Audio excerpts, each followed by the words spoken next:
بسم اللہ الرحمن الرحیم اللہم صلی علی سیدنا و نبینا و مولانا محمد وعلی آلہ وصحبہ وبارک وسلم۔ کل ہم نے علم الصرف کے متعلق چند بنیادی باتیں سیکھی، جس کے اندر ہم نے بتایا کہ علم الصرف کہتے کسے ہیں، اس کی ضرورت کیا ہے، اس کے فوائد کیا ہیں وغیرہ۔ آج یہ ہمارا دوسرا سبق ہے جس کے اندر ہم کلمے کا بیان کریں گے، کیونکہ کل ہم نے بتایا تھا کہ علم الصرف کا موضوع کلمہ ہے۔ کلمہ ورڈ کو کہتے ہیں، ٹھیک ہے؟ اور پھر کلمے کی کتنی اقسام ہوتی ہیں، کتنی ڈویژنس ہوتے ہیں، کتنے ٹائپس ہوتے ہیں، اس کے بارے میں اس میں بتائیں گے۔ سب سے پہلے ہم کلمے کی تعریف سمجھتے ہیں۔ کلمہ کہتے کسے ہیں؟ بامعنی لفظ کو کلمہ کہتے ہیں، ٹھیک ہے؟ یعنی میننگ فل ورڈ کو کلمہ کہیں گے۔ عربی میں جب ہم کلمہ لفظ کہتے ہیں تو اس سے مراد اس علم میں جو ہے اس کا مطلب ورڈ ہوگا، لفظ، ٹھیک ہے؟ لفظ کہیں گے، اردو میں ہم لفظ کہتے ہیں، عربی میں کلمہ کہیں گے۔ تو کلمے سے مراد یہ اول کلمہ نہیں کہ پورا ایک سینٹینس ہوتا ہے وہ، تو یہاں سینٹینس مراد نہیں ہے، اچھی طرح سے ذہن نشین کر لیں، ایک سنگل ورڈ مراد ہوتا ہے، اوکے؟ اور وہ بھی کیسا؟ جس کے اندر معنی ہو، میننگ ہو، بامعنی لفظ ہونا چاہیے، ٹھیک ہے؟ الفاظ جو ہیں دو طرح کے ہوتے ہیں، ایک لفظ ہوتا ہے مستعمل، جو ہے جس کو ہم استعمال کرتے بامعنی لفظ ہوتا ہے، دوسرا ہوتا ہے محمل، ٹھیک ہے؟ محمل ہوتا ہے۔ تو یہ مستعمل کا کیا معنی؟ جس کو ہم استعمال کر سکتے ہیں، اور استعمال کیسے کریں گے؟ جب اس کے اندر میننگ ہوگا۔ لیکن ایک ہوتا ہے بے معنی لفظ، وہ ہوتا ہے محمل۔ تو جب ہم علم الصرف پڑھیں یا علم النحو پڑھیں گے تو ہمارا فوکس صرف اور صرف کلمہ مستعمل، یعنی ایسا لفظ جس کے اندر معنی ہو، اسی کے تعلق سے ہم بحث کریں گے۔ جس لفظ کے اندر کوئی معنی نہ ہو ہم اس سے بات نہیں کریں گے، ٹھیک ہے نا؟ کیونکہ انسان زبان سے جو الفاظ نکالتا ہے کبھی وہ بے الفاظ ہوتے ہیں، کبھی بے معنی ہوتے ہیں، کبھی معنی والے ہوتے ہیں، ٹھیک ہے؟ تو یہاں جب ہم جس کلمے کی بات کریں گے صرف اور صرف با معنی یعنی میننگ فل ورڈ سے متعلق بات کریں گے، ٹھیک ہے؟ جیسے کرستن، کرستن کا معنی ہوتا ہے نوٹ بک، کاپی، اور اسی طرح قلم، قلم پین کو کہتے ہیں۔ اب یہ دونوں لفظوں کو دیکھیں آپ، کرستن جیسی میں نے کہا تو آپ کے ذہن میں مخصوص صفحات والی وہ بلینک نوٹ بک نظر تصور آ جاتا ہے، جس کے اندر لائننگز ہوں، آپ اس کے اندر لکھتے ہیں، رائٹ؟ قلم کہتا ہوں تو پین کا تصور آ جاتا ہے، کیونکہ اس کے اندر ایک میننگ ہے، ان الفاظ کے اندر ایک میننگ ہے، جیسے یہ لفظ میں نے کہا فوراً وہ میننگ آپ کے ذہن میں آ گیا۔ تو کلمہ ایسے لفظ کو کہتے ہیں جس کے اندر میننگ ہوتا ہے، سمجھ میں آ گیا؟ اب یہ جو معنی ہے، بعض اوقات ایسا ہوتا ہے کہ لفظ جو ہے انڈیپینڈنٹلی اپنا معنی ریویل کرتا ہے، ظاہر کرتا ہے، ایکسپریس کرتا ہے، اور بعض اوقات جو ہے ایسا وہ نہیں کر پاتا، یہ کسی دوسرے ورڈ کے اوپر ڈیپینڈنٹ ہوتا ہے اپنا معنی ایکسپریس کرنے کے اعتبار سے۔ تو اس لحاظ سے کلمے کی تین قسمیں کی جاتی ہیں، یعنی اپنا معنی ظاہر کرنے یا نہ کرنے کے سلسلے میں، یا پھر اپنا معنی ظاہر کرنے کے سلسلے میں کسی دوسرے کلمے پر یہ ڈیپینڈنٹ ہے یا نہیں، دوسرے کلمے کا یہ محتاج ہے یا نہیں، اس اعتبار سے کلمے کی تین قسمیں کی جاتی ہیں۔ اسے سہ اقسام بھی کہا جاتا ہے، سہ یعنی تری، یہ پرشین ورڈ ہے، سہ اقسام، تین قسمیں، 3 ٹائپس، اوکے؟ تو جب کبھی کوئی کہے کہ سہ اقسام بتاؤ کلمے کی تو آپ یہ تین قسمیں بتائیں گے، اسم، فعل اور حرف۔ اسم ناؤن کو کہتے ہیں، فعل کام کو کہتے ہیں یعنی ورب کو، اور حرف پارٹیکل کو کہتے ہیں۔ اب تینوں کو ہم سمجھنے کی کوشش کرتے ہیں۔ اسم، اسم کسے کہتے ہیں؟ ایسا لفظ کہ جس کے اندر معنی ہو، میننگ ہو، ٹھیک ہے، لیکن کوئی زمانہ نہ ہو، معنی ہو زمانہ نہ ہو، میننگ ہو ٹینس نہ ہو، ٹھیک ہے؟ زمانہ کسے کہتے ہیں؟ یعنی جو لفظ کسی مخصوص وقت کے اوپر دلالت کرتا ہے، یعنی present tense, past tense, future tennis, زمان حال، ماضی، مستقبل، یہ مختلف زمانے ہیں، ٹھیک ہے؟ تو اگر کسی لفظ کو سننے سے آپ کو صرف اس لفظ کا معنی پتا چل رہا ہے لیکن کوئی زمانہ آپ تعین نہیں کر پاتے، سمجھ میں نہیں آتا، تو وہ ناؤن کہلائے گا، ٹھیک ہے؟ جیسے میں نے کہا رجولن، رجولن کا معنی ہوتا ہے آدمی۔ اب جیسی رجولن میں نے کہا تو کیا آپ کو کوئی ٹینس سمجھ میں آیا، پریزنٹ، پاسٹ یا فیوچر؟ نہیں سمجھ میں آیا، لیکن کیا اس کا میننگ سمجھ میں آیا؟ ہاں، کہ اس سے آدمی مراد ہے، ٹھیک ہے؟ تو ناؤن کسے کہتے ہیں؟ اسم کسے کہتے ہیں؟ ایسا لفظ کہ جس کے اندر معنی ہو، ٹھیک ہے؟ جس لفظ کے اندر معنی ہو اور اسے کسی دوسرے لفظ کے ساتھ ملانے کی ضرورت نہ ہو اور اس میں کوئی زمانہ بھی نہ پایا جائے۔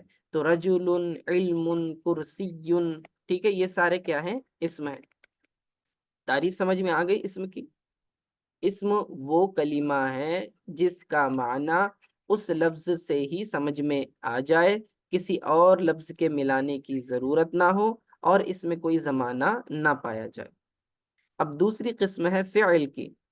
فعل کام کو کہتے ہیں، جیسے کہ ضربا، نصرا، ضربا یعنی مارنا، اس نے مارا، نصرا اس نے مدد کی۔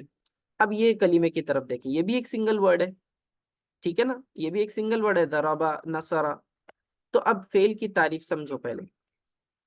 فعل وہ کلمہ ہے کہ جس کا معنی اس لفظ سے ہی سمجھ میں آ جائے، کسی اور لفظ کے ملانے کی ضرورت نہ ہو اور اس میں کوئی زمانہ بھی پایا جائے۔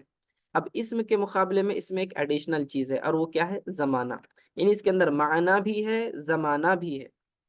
معنی یعنی میننگ، زمانہ یعنی ٹینس۔ تو ضربا جب میں نے کہا تو اس کا مطلب ہوتا ہے اس نے مارا۔ تو اب جیسی آپ نے ضربا سنا تو دو چیزیں پتا چلی، ایک تو مارنا، دوسرا یہ پتا چلا کہ یہ جو مارنے کا فعل ہے کس زمانے میں ہوا ہے۔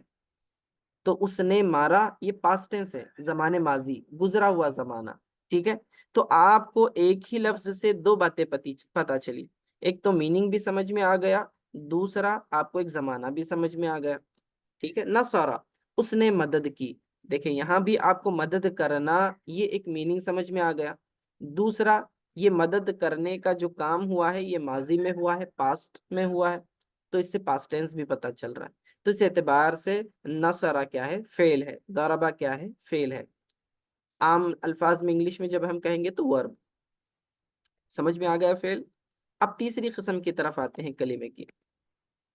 کلمے کی تیسری قسم ہے حرف۔ حرف کسے کہتے ہیں؟ حرف وہ کلمہ ہے کہ جس کا معنی کسی دوسرے کلمے سے مل کر ہی سمجھ میں آئے، یہ اکیلا انڈیپینڈنٹلی میننگ ایکسپریس نہیں کر سکتا، یعنی یہ محتاج ہوتا ہے اپنا معنی بتانے میں کسی دوسرے کلمے کا، کسی دوسرے لفظ کا۔ جب یہ لفظ کسی دوسرے لفظ سے مل جاتا ہے تو پھر اس کا میننگ سمجھ میں آ جاتا ہے۔ جیسے میں نے کہا من، من کا مطلب ہوتا ہے سے، صرف میں نے کہا سے تو آپ کے ذہن میں سمجھ میں نہیں آئے گا آخر کیا کہنا چاہ رہے ہیں، لیکن جب میں کہتا ہوں من المسجد، مسجد سے، تو اب آپ کو سمجھ میں آ گیا اچھا یہ کیا کہنا چاہ رہے تھے، مسجد سے، ٹھیک ہے نا؟ لیکن اس میں کوئی زمانہ تو نہیں ہے، تو اس کے اندر انڈیپینڈنٹلی نہ معنی دینے کی صلاحیت ہوتی ہے نہ ہی اس میں کوئی زمانہ پایا جاتا ہے، ٹھیک ہے؟ تو اس کا معنی اسی وقت سمجھ میں آئے گا جب یہ کسی دوسرے کلمے سے جڑ جائے، مل جائے، ٹھیک ہے؟ تو من المسجدی مسجد سے، من البیتی گھر سے، ٹھیک ہے؟ من المسجد الحرام قرآن میں ہے مسجد الحرام سے، ٹھیک ہے؟ تو اب یہ الہ بھی ایک حرف ہے، الہ کا مطلب تک۔ میں نے کہا تک تو آپ کو سمجھ میں نہیں آئے گا کہ یہ کیا کہنا چاہ رہے، لیکن میں کہتا ہوں الی المسجدی مسجد تک، تو آپ کو سمجھ میں آئے گا ہاں اچھا ٹھیک ہے الہ کا معنی یہ ہے۔ تو یہ جب تک نہیں مل جاتے کسی دوسرے کلمے سے تو اپنا معنی ظاہر نہیں کر پاتے، اسی لیے انہیں حرف کہا جاتا ہے۔ کیا کہا جاتا ہے؟ حرف، ٹھیک ہے؟ سنگل لیٹر کی بات نہیں ہو رہی ہے، حرف اسے کہا جاتا ہے۔ تو تین قسمیں بیان ہوئی کلمے کی۔ نمبر ایک، اسم یعنی ایسا کلمہ جو معنی بھی دے لیکن اس میں زمانہ نہ ہو۔ فعل، ایسا کلمہ جس میں معنی بھی ہو اور زمانہ بھی ہو اور یہ کسی کا محتاج نہ ہو۔ اور حرف، ایسا کلمہ یہ جب تک یہ معنی ظاہر نہیں کرے گا جب تک کسی دوسرے کلمے سے نہ مل جائے اور اس میں کوئی زمانہ نہیں ہوتا۔ تو یہ 3 قسمیں کس بیسس پہ کی گئی ہیں؟ یہ ڈویژن ہے اس بیسس پر کہ کیا یہ کلمہ اپنا انڈیپینڈنٹلی معنی دینے میں یہ انڈیپینڈنٹلی اپنا میننگ ظاہر کرتا ہے یا نہیں کرتا ہے، یا پھر کسی اور پر ڈیپینڈنٹ ہے۔ اس اعتبار سے، اس اینگل سے اس کو ڈیوائیڈ کیا گیا ہے۔ اسے کیا کہا جاتا ہے؟ 6 اقسام، یعنی علم الصرف کی زبان میں یہ تقسیم کو 6 اقسام کہا جاتا ہے۔ ٹھیک ہے، اب آتے ہیں، اب ہم فعل کی تقسیم کی طرف آ رہے ہیں۔ اس سے پہلے میں آپ کو بتا دوں کہ یہ جو کلمے کی تقسیمات ہیں مختلف اینگل سے کی جاتی ہیں۔ ایک تو تقسیم آپ نے دیکھ لیا کہ اپنا معنی ظاہر کرنے کے سلسلے میں کسی دوسرے کلمے کی طرف محتاج ہے یا نہیں ہے، اس بیسس پر ایک تقسیم کی گئی۔ دوسری تقسیم جو ہے حروف اصلیہ و زائدہ کے اعتبار سے، یعنی اس کے اندر جو روٹ اوریجنل لیٹرز ہوتے ہیں اس کے اعتبار سے بھی اس کو ڈیوائیڈ کیا جاتا ہے کلمے کو، اس کو 6 اقسام کہا جاتا ہے۔ ٹھیک ہے، تو 6 اقسام، 6 اقسام آگے آپ کو دیکھنے میں آئیں گی، وہ بھی ہم پڑھیں گے۔ پھر اس کے بعد حروف صحیح ہونے نہ ہونے کے اعتبار سے بھی کلمے کو جو ہے تقسیم کیا جاتا ہے، اور اصطلاح صرف میں اسے 7 اقسام کے نام سے جانا جاتا ہے۔ تو یہ تو ایک بنیادی قسم ہے، نحو میں بھی ہم یہی تقسیم پڑھتے ہیں، اسم، فعل اور حرف۔ لیکن جب ہم علم صرف پڑھتے ہیں تو ڈفرنٹ اینگل سے، مختلف جہات سے اس کی تقسیمیں کرتے ہیں، اور آخری جو ہے حرف کی حرکت تبدیل ہونے نہ ہونے کے اعتبار سے بھی جو ہے اس کی تقسیم کی جاتی ہے۔ تو کل کتنی قسمیں ہو گئی؟ 4 اینگلز ہو گئے۔ معنی ظاہر کرنے یا نہ کرنے کے اعتبار سے اس کو 6 اقسام کہیں گے۔ نمبر 2، حروف اصلیہ اور زائدہ ہونے نہ ہونے کے اعتبار سے اسے ہم 6 اقسام کہیں گے، اور حروف صحیح ہونے نہ ہونے کے اعتبار سے تو اسے ہم 7 اقسام کہیں گے، اور آخری میں حرف کے آخری حرکت کے بدلنے نہ بدلنے کے اعتبار سے۔ تو یہ ساری قسمیں ہم آگے پڑھنے والے ہیں۔ اوکے، تو ابھی کے لیے یہ میں نے آپ کو بتلا دیا۔ اب آتے ہیں فعل کی تقسیم کی طرف۔ ٹھیک ہے، ابھی ہم کلمے کی بات کیے ہیں کہ کلمے کی 3 قسمیں ہیں۔ اب ہم کیا کر رہے ہیں؟ فعل، اس کے اندر ہم نے پڑھا کہ یعنی ایسا کلمہ جس کے اندر معنی بھی ہو اور زمانہ بھی ہو، رائٹ؟ تو اب ہم فعل کو بھی ڈیوائیڈ کر رہے ہیں، اس کی ڈویژن پڑھ رہے ہیں۔ تو فعل کی تقسیم بھی کئی اعتبار سے ہوتی ہے۔ زمانے کے اعتبار سے فعل کی اقسام، ٹھیک ہے، زمانے کے اعتبار سے اگر ہم اس کو ڈیوائیڈ کریں گے تو یہ 3 بن جائیں گے۔ کس میں؟ عربی زبان میں صرف۔ اوکے، جب آپ انگلش میں اور اردو میں کرتے ہیں تو اس کی تقسیم کیا ہوتی ہے؟ اردو میں آپ کہتے ہیں زمان حال، ماضی، مستقبل، پریزنٹ، پاسٹ اینڈ فیوچر۔ یہ 3 آپ زمانے کے اعتبار سے ورب کی تقسیم کرتے ہیں، ٹھیک ہے۔ اور عربی میں اس کی بھی 3 تقسیم ہوتی ہے، لیکن یہ تھوڑی ڈفرنٹ ہے۔ اس میں ہم کہتے ہیں فعل ماضی یعنی past tense, pure past tense ہوتا ہے یہ۔ اس کے بعد فعل مضارع، ٹھیک ہے، فعل مضارع کے اندر پریزنٹ اینڈ فیوچر دونوں کا معنی ہوتا ہے، یعنی وہ ایسا لفظ ہوتا ہے کہ اگر پریزنٹ ٹینس کے کنٹیکسٹ میں استعمال کیا جائے تو پریزنٹ کا معنی دے گا، اور فیوچر کے کنٹیکسٹ میں استعمال کیا جائے تو فیوچر کا معنی دے گا۔ ایک ہی ورڈ 2 جگہ استعمال ہو سکتا ہے، پریزنٹ میں بھی، فیوچر میں بھی، تو اسے فعل مضارع کہا جاتا ہے، ٹھیک ہے۔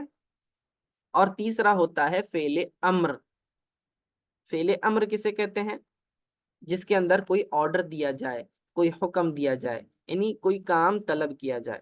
تو ہر ایک کو ہم سمجھنے کی کوشش کرتے ہیں۔ سب سے پہلا ہے فعل ماضی۔ وہ فعل ہے جس میں گزرے ہوئے زمانے میں کسی کام کا ہونا یا کرنا سمجھ میں آئے، جیسے جلسہ۔ جلسہ کا معنی وہ بیٹھا۔ مجلس ہم کہتے ہیں بیٹھنے کی جگہ، جہاں لوگ بیٹھتے ہیں، تو جلسہ وہی ہے۔ تو جلسہ وہ بیٹھا۔ اب اس لفظ کو پہلے آپ اچھی طرح سے سمجھنے کی کوشش کریں۔ جیسے میں نے جلسہ کہا تو بیٹھنا، یہ میننگ آپ کے ذہن میں آیا۔ دوسرا، آپ کو یہ بھی پتا چلا کہ اس کے اندر ایک ٹینس ہے، وہ بیٹھا، یعنی کہ پاسٹ ٹینس، یہ کام ہو چکا ہے، بیٹھنے کا کام ہو چکا ہے، یعنی گزرے ہوئے زمانے میں یہ کام ہو گیا ہے، اسی لیے ہم کیا کہیں گے؟ اسے فعل ماضی کہیں گے۔ اسی طرح ضربہ، ضربہ کا مطلب اس نے مارا، تو اس کے اندر مارنے کا معنی بھی ہے، اور پاسٹ ٹینس پتا چل رہا ہے کہ یہ مارنے کا کام ہو چکا ہے، ضربا اس نے مارا، ٹھیک ہے، گزرے ہوئے زمانے میں کسی کام کا ہونا یا کرنا سمجھ میں آ رہا ہے۔ اب آتے ہیں فعل مضارع کی طرف۔ وہ فعل ہے جس میں موجودہ یا آئندہ آنے والے زمانے میں کسی کام کا ہونا یا کرنا سمجھ میں آئے، ٹھیک ہے، موجودہ زمانے میں یا آنے والے زمانے میں۔ جیسے یجلسو، اب پہلے ہم نے جلسا پڑھا، اب ہم اس کے اندر دیکھ رہے ہیں یہ تبدیلی آ گئی، یجلسو بن گیا۔ یجلسو کا معنی ہوتا ہے وہ بیٹھتا ہے یا بیٹھے گا، یہ کنٹیکسٹ کے اعتبار سے اس کا میننگ ہم لیں گے، پریزنٹ والا بھی لے سکتے ہیں، فیوچر والا بھی میننگ لے سکتے ہیں، ٹھیک ہے۔ یجلسو وہ بیٹھتا ہے، اگر میں پریزنٹ والا میننگ لوں گا تو بنے گا وہ بیٹھتا ہے، ٹھیک ہے۔ تو بیٹھنا سمجھ میں آیا۔ دوسرا یہ آپ کو پتا چل رہا ہے کہ کس زمانے میں ہوا کام، موجودہ زمانے میں، ٹھیک ہے۔ اسی طرح یجلس کا دوسرا معنی کیا ہوگا، وہ بیٹھے گا، ٹھیک ہے، وہ بیٹھے گا۔ تو بیٹھنا سمجھ میں آ رہا ہے، دوسرا کیا سمجھ میں آ رہا ہے کہ یہ کام فیوچر میں ہونے والا ہے، یعنی آنے والے زمانے میں کسی کام کا ہونا سمجھ میں آ رہا ہے۔ تو فعل مضارع ایسا فعل ہوتا ہے کہ جس میں موجودہ یا آنے والے زمانے میں کسی کام کا ہونا یا کرنا سمجھ میں آئے۔ دوسری مثال یضرب، ضربہ سے بنایا ہوا ہے، یضرب کا مطلب وہ مارتا ہے یا مارے گا، یہی اس کے اندر بھی وہی بات ہے کہ موجودہ زمانے میں یا آئندہ زمانے میں ہونا پتہ چل رہا ہے، مارنے کا کام۔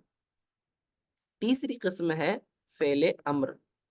وہ فعل ہے جس میں کسی سے آنے والے زمانے میں کسی کام کا مطالبہ کیا جائے، ٹھیک ہے، یعنی کسی انڈیویجول سے کسی کام کا مطالبہ کیا جائے، یعنی ڈیمانڈ کیا جائے، ٹھیک ہے۔ اضرب، اضرب کا ضربہ سے بنا ہوا ہے، اضرب یعنی تو مار، اوکے، تو مار۔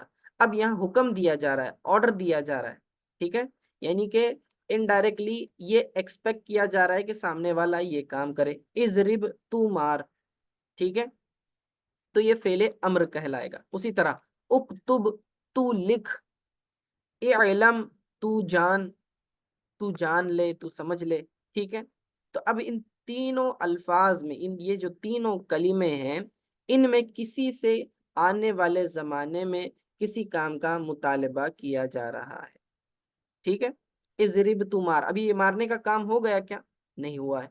اچھا یہ مار رہا ہے کیا؟ ابھی فی الحال نہیں مار رہا ہے، یعنی پریزنٹ بھی نہیں ہے، نہ ہی یہ پاسٹ ہے، البتہ آنے والے زمانے میں ایکسپیکٹ کیا جا رہا ہے کہ وہ یہ کام کرے گا، اس سے ڈیمانڈ کیا جا رہا ہے، اس سے وہ فعل طلب کیا جا رہا ہے، اضرب تو مار۔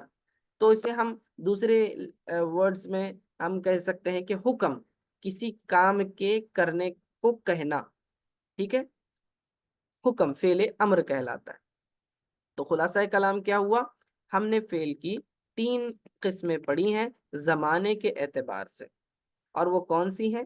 فعل ماضی، فعل مضارع اور فعل امر۔ فعل ماضی کسے کہیں گے؟ گزرے ہوئے زمانے میں کسی کام کے ہونے کا اس سے پتہ چلتا ہے۔ فعل مضارع موجودہ یا آئندہ زمانے میں کسی کام کے ہونے کا پتہ چلتا ہے، اور فعل امر یعنی آنے والے زمانے میں کسی کام کو کسی سے طلب کیا جائے، مطالبہ کیا جائے، ڈیمانڈ کیا جائے، ٹھیک ہے، اسے فعل امر کہتے ہیں، ٹھیک ہے۔ اب یہاں پر چند مثالیں دی گئی ہیں، اس کو ہم سالو کرنے کی کوشش کرتے ہیں۔ یہاں مکس الفاظ دیے گئے ہیں، کلمات دیے گئے، یہ سارے افعال ہیں، اس میں فعل ماضی بھی ہے، مضارع بھی ہے، امر بھی ہے، لیکن آپ نے اس کو سپریٹ کرنا ہے، الگ الگ کرنا ہے، ٹھیک ہے۔ جیسے ہے سرقہ، سرقہ یعنی اس نے چرایا۔ اب یہ میں آپ کو اسائنمنٹ دے رہا ہوں، آپ لوگ جو ہے آج یہ لیسن وغیرہ ختم ہونے کے بعد جب آپ کو وقت ملے، یہ سارے ورڈز آپ اپنے نوٹ بک میں اتاریں، اس کے میننگ لکھیں، اور اس کے آگے آپ یہ مینشن کریں گے کہ یہ فعل ماضی ہے یا فعل مضارع ہے یا فعل امر ہے۔ یہ تین آپ کالمز بنا لیں اور تینوں کے اندر اس کو فٹ کر دیں، فعل ماضی کا ایک کالم بنا لیجئے، مضارع کا اور پھر فعل امر کا، تاکہ مجھے بھی پتہ چلے کہ آپ فعل ماضی، مضارع اور امر کو سمجھ چکے ہیں۔ اور دوسرا اس کا فائدہ یہ ہوگا کہ آپ ان الفاظ کو یاد کر لیں گے، اور ان وربز کو یاد کرنا بہت ضروری ہے.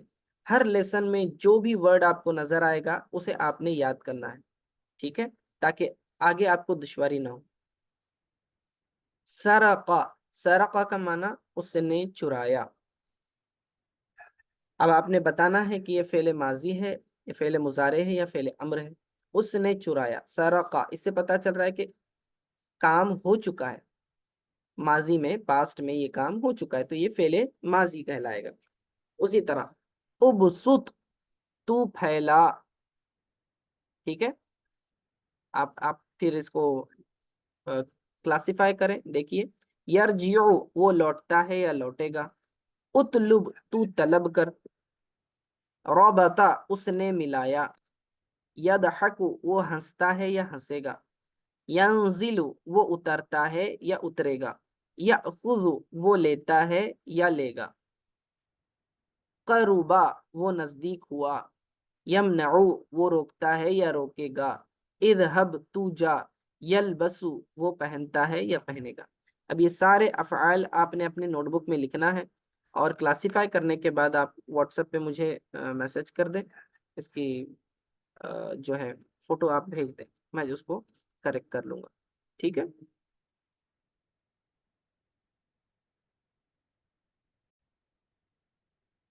آج کے لیے اتنا کافی. السلام علیکم ورحمۃ اللہ وبرکاتہ.